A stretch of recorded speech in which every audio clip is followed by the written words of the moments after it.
Good morning across Facebook and YouTube. It's Elisa James, voice and presentation coach, and welcome to another Wednesday live day.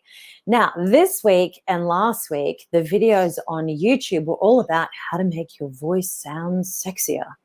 And the reason is not because I'm personally interested in it, but you guys are.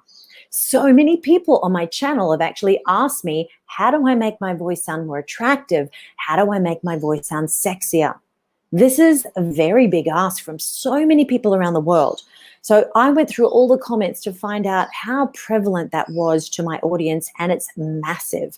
And I think the reason is this: when you're starting out and you're just left home and you've got a job and everything's starting to play out in your life, suddenly you're starting to think about a partner.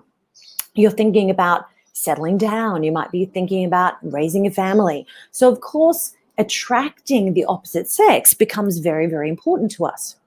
And the way that we attract the opposite sex for males and females is very different. And this is what I found interesting about this research. The way that guys are attracted to girls is very different to the way that girls are attracted to guys. So stick around. Today is all about your voice and making it sound sexier, okay? So here is the research that I found. It's all about how to make your voice more attractive to the opposite sex. This is going live, by the way, on Find Your Voice Aspiring Speakers Club on Facebook and also in YouTube. So if you're watching on YouTube, I can see the comments and I can show them on the screen. So if you have any questions, please pop them in the chat below, whatever platform that you're on, and then I'll also see it the same in Facebook. So any of the comments on, as long as they're clean, I will show them on screen, okay? So let's dive right in. What attracts girls compared to guys? So this is the interesting thing. I've fallen in love with men over the phone. Seriously. The guy that I married and spent 25 years with, I actually didn't even know what he looked like before I met him. I fell in love with the sound of his voice. Now, this is so common for girls. If you go into a bar, this is, guys, have a listen up for this. This is important. If you go into a bar and you're meeting a girl, they're going to hear the sound of your voice. If you have rounded edges, if you sound sexy, if you sound confident, and you don't sound annoying or strained in any way, girls are going to swoon over the sound of your voice. And very shortly, I'll show you how to get a better sounding voice so you can actually do that whenever you want. There's just a few elements that need to be changed. If you sound cocky and egotistical and annoying, that is not a way to attract a girl, believe me. And it's not the abs. Sorry, guys. We love abs. Abs are great. And we understand how important it is for everybody to have ripped abs. But the sound of your voice, if we're going to live with you for the rest of your life, we need to be swooned. We need to feel comfortable. We need to feel comforted by the sound of your voice. It's super important. But here's how it differs for guys. Guys aren't really attracted to the sound of our voice necessarily. But here's the thing. I think that if you're a beautiful woman and you have a beautiful mannerism and you're beautiful inside and out, as they say, why shouldn't you have a voice to match? I remember some guys saying, oh my God, look at that girl in the bar. Blonde, blue eyes, gorgeous body. Oh my God, I've got to go and talk to her. You know, nice legs, nice butt, nice boobs, whatever. They get attracted to those types of things visually first. And then they go over and listen to her speak. Oh my God. Hi, it's really nice to meet you. If you're going to sound like a chipmunk, or in Australia we call it a bogan, yeah mate, how you going? If we don't speak properly, it's not going to match our brand, physical brand, and inner brand. Our personal brand is so important. So if you know that you've got a good heart, a good soul, and you're doing good in the world, why not have a beautiful voice to match? It just makes perfect sense. You don't have to have a very annoying or edgy voice at all. It doesn't help. However, if you're a public speaker, that's a different thing. Your job and your task might be different. So let's dive in and have a look at the 3 most sexiest voices. Now, this is not my choice, guys, so don't jump down my throat just yet. I know that there's been some people complaining on my channel that it's like, ugh, this person wasn't named and so I'm out of here.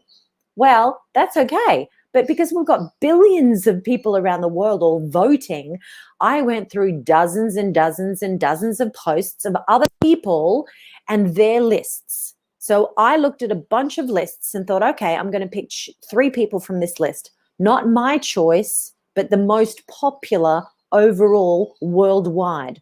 And here are the 3 choices. Angelina Jolie. Okay, Tomb Raider, she was pretty sexy. I get that. Marion Cotillard, that beautiful French actress. I absolutely understand that. She can make me swoon any day. And Scarlett Johansson. Well, she's strong and confident. Now, let's look at why these women would have been chosen. And this is very interesting for us nowadays as compared to the sexy voices in the 1950s. Right? Really super interesting. Have a look. Scarlett Johansson, Marion Cotillard, and Angelina Jolie all play heroines, all play strong women on screen. But here's the thing. They can switch from strong woman to being vulnerable and being loved by a man. They can switch to romance anytime that they want. They don't stay hard ass all the time. They absolutely do not. They show their hard side. They show their tough and strong masculine side, but then they also allow their soft feminine side to show as well. So they have this beautiful balance. Now, here's the interesting thing. A lot of people for decades have said that Marilyn Monroe had the sexiest voice on earth. So I thought, okay, why are people not talking about her anymore? Super interesting. I looked at what she was doing compared to what these girls were doing. It's very different. Super interesting. The way that Marilyn Monroe was speaking back in the 50s was very high, was not closing her vocal folds very much, and had the little innocent look of, oh, I think that's really funny. So she really played a specific role of vulnerability all the time. She played the weak little puppy that needed to be rescued all the time. I think she was a smart woman. I don't think she did that by accident because she was dumb. I think she did that on purpose because she was playing the field, playing the game according to the rules in 1950. I would love to know your comments on that because it's super interesting that people nowadays don't play that game. And if you do play that game, guess what? We get bullied. We get passed over for promotion. We get stomped on. We get ignored. We can't get the attention from our audience that we want. So we can't speak like Marilyn Monroe anymore because our heroines, girls, are these girls here, Scarlett, Marion, and Angelina. Let's have a look at the comments that are coming in. We've got Hawaii. I'm taking notes. Aloha. It's nice to see you, Sonia from Hawaii. And Elena, one of my students from America. Hi, it's lovely to see you here as well. Okay, now let's dive in. We've talked about these 3 girls. Now let's see what they actually did with their voices. I'm sure that you're waiting to take notes for this. Now, ready? Now, let me find my notes for the girls. Okay, here are the notes for the girls. I identified 5 things, so very different to the guys. So guys, stick around because yours is coming next. And this is going to be super fast, so pay attention. The 5 things that I heard, there's 5 ingredients to a sexy voice for girls. And I'll go through each one of these separately. It's pitch, it's pace, it's vocal fry, it's lack of voice production, and it's abundance of airflow. So let's go through each one for a second. Pitch. It's not the high, out of control, girly, girly voice of Marilyn Monroe anymore. That's ungrounded and it sounds very weak and insecure.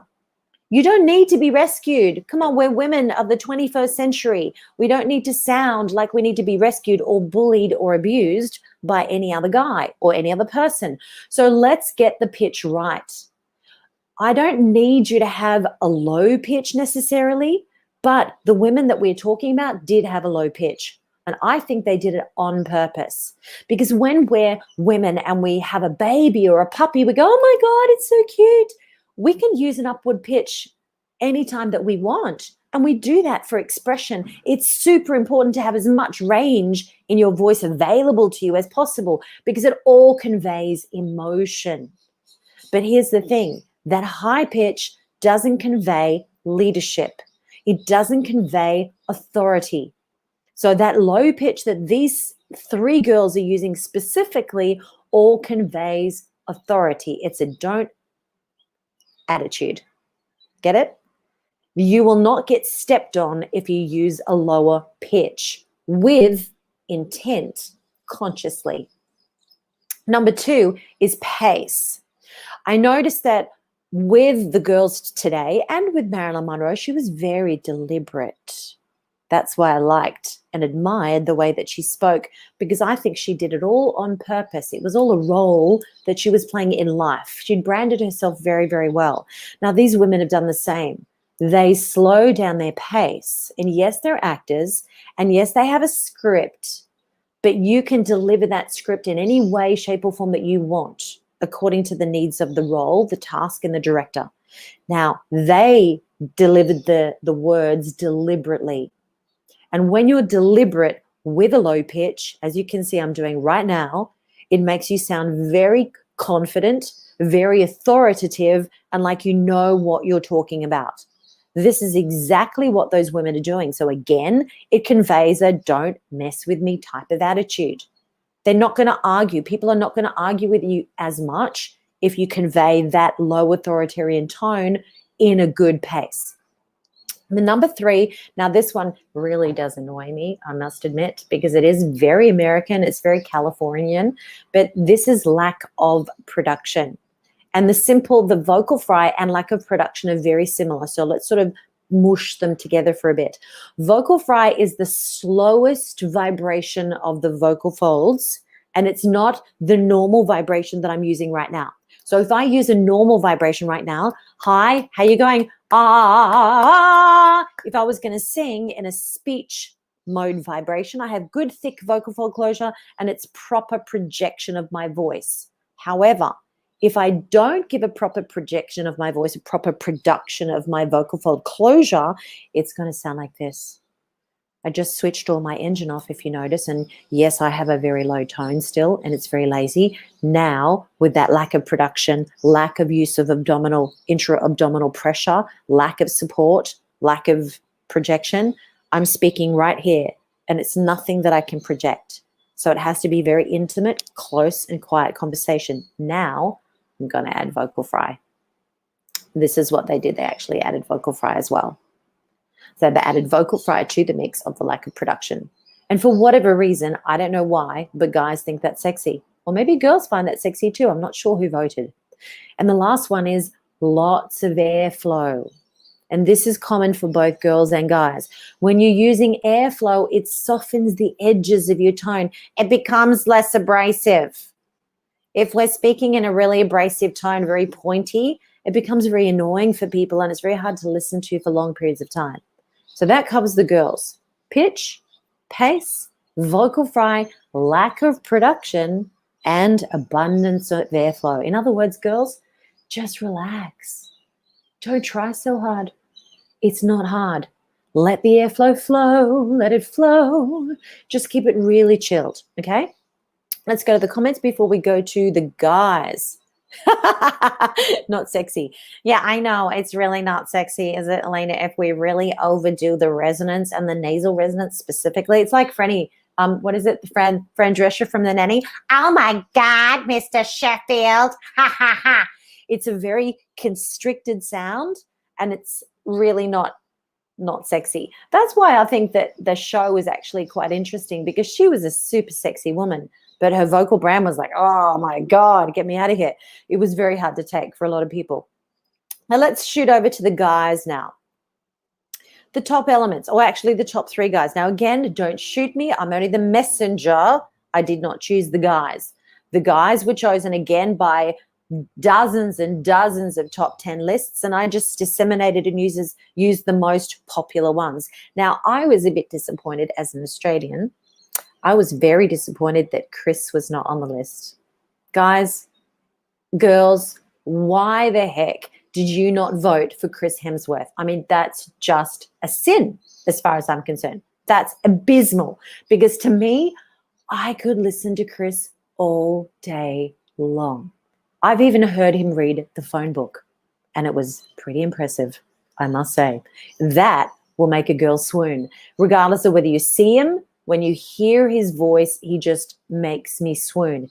Anyway, I'm not allowed to mention Chris because that wasn't on the top lists. How crazy is that? Anyway, sexy voices. So it was Sherlock Holmes, Benedict Cumberbatch's version of Sherlock Holmes, not the Tony Stark version.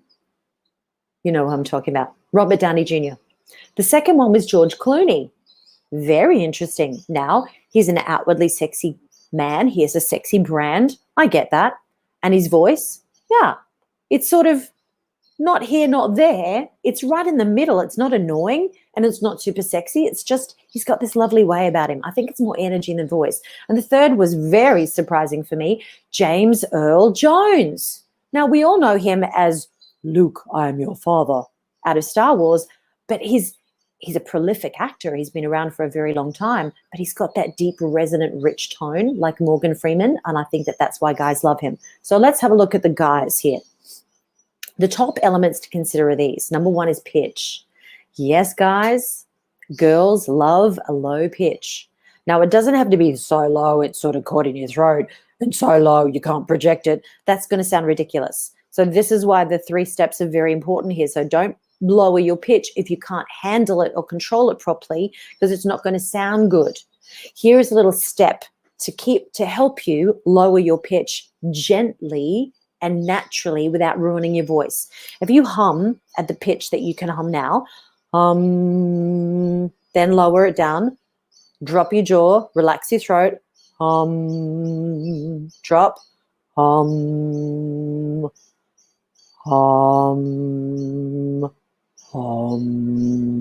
so you can lower your pitch lower than you think if you just let everything go and let the voice box relax into a lower position. You can lower your pitch anytime you want, but don't make it like that and start to grip. Now, here is the second most important thing, is lack of tension patterns. The guys were not gripping at all. There's a very good reason why, for instance, Tony Robbins and Grant Cardone are not on this list, because they push their voice and they're very throaty and they're very aggressive and they're very A-type personalities. People don't think that's sexy. It's a great leadership voice, excellent, but it's not a sexy voice. These guys all have a massive lack of tension, super important. So let go the throat tension, let the airflow flow, and let the resonance come forward naturally. So this takes us to the third point, resonance. Mask resonance is super important. This is for girls and guys, more so guys. Now, you'll notice also that these guys are actors. So they're very well trained in voice. They've done years of training in voice. So they can manipulate their sound and their voice box anytime, anywhere, anyhow, just like they can with their emotions. As an actor, that's what we're paid to do, right? But here's the thing. Mask resonance can be learned by anyone. Put your hands on your nose for a second. I want you to feel the resonance in your nose and in the front of the face.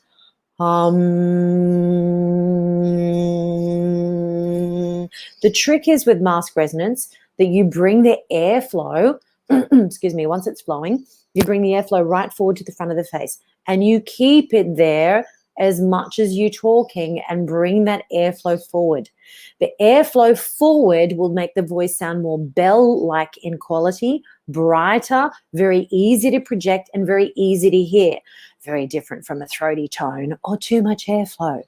If I use a throaty tone, a back placement, or too much airflow, that sound is not going to be as beautiful and rich as it is when it's really forward. Now, it takes a little bit of practice to do that across every sound, but actors do it and they constantly do it and they do it well. So practice having that buzzy feeling in the front of your face, and that gives a really beautiful brightness to the sound, a nice balance of tone. It's not throaty, it's not too airy, it's not too low, and there's absolutely no tension. So I hope that you found that helpful today. This is actually being shown live on the Voice of Confidence TV and YouTube, and also live on Facebook inside the Find Your Voice Aspiring Speakers Club. So you can comment on any of those platforms. Now, we've got a few comments, so let's have a look. Okay. Yeah.